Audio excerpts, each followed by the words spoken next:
suis sorti d'ingénieur, donc en 98. Je suis resté accroché pas mal à l'INSA, j'ai fait enseignant-chercheur à l'INSA et j'en suis sorti définitivement en 2006. À l'INSA, j'ai participé à la vie associative, qui est un peu énorme et qui offre beaucoup de possibilités. Donc j'ai bien croqué dans la poire, avec beaucoup de théâtre, en section théâtre-études, et puis aussi en asso, la troupe théâtrale de l'INSA, et puis la vie de la Rotonde, de la commission de gestion de la Rotonde. J'avais possibilité, en sortant Bac C, à l'époque ça s'appelle Bac C, d'aller en maths sup, maths spé. Bon, ça veut dire un petit peu très scolaire et pas beaucoup de théâtre, quelque chose qui m'intéressait énormément.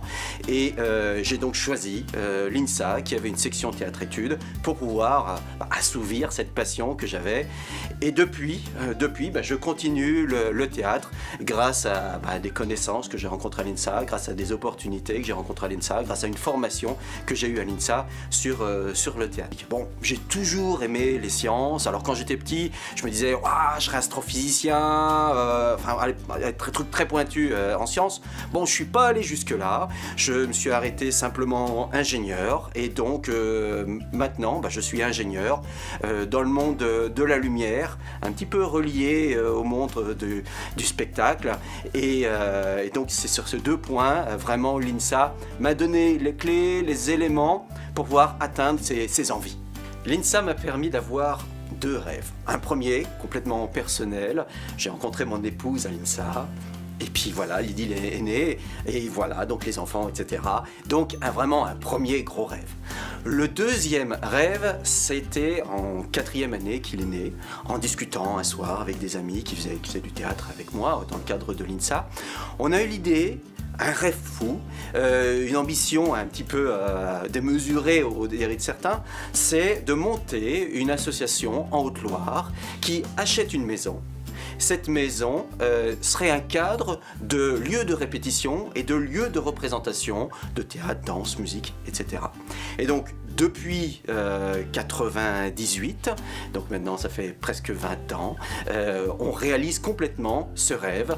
L'INSA nous a donné vraiment les moyens de construire l'idée, de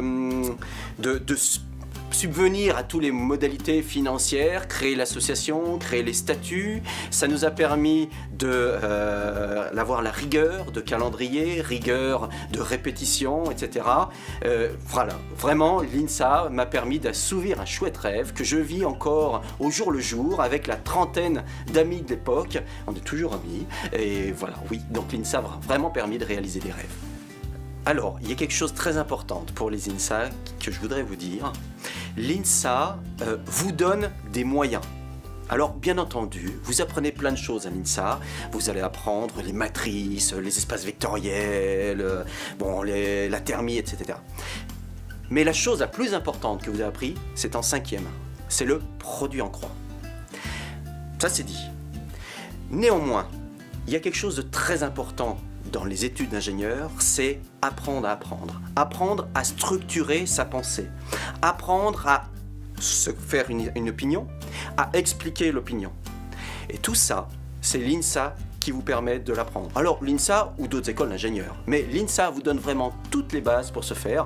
Dans mon expérience professionnelle, je vois de suite entre un ingénieur et pas un ingénieur, ça pédale pas aussi vite, c'est pas pareil, c'est pas aussi bien construit, etc. Donc vraiment, l'INSA vous offre toutes ces solutions, toutes ces possibilités. Profitez-en, ouvrez bien l'esprit sur ces domaines-là.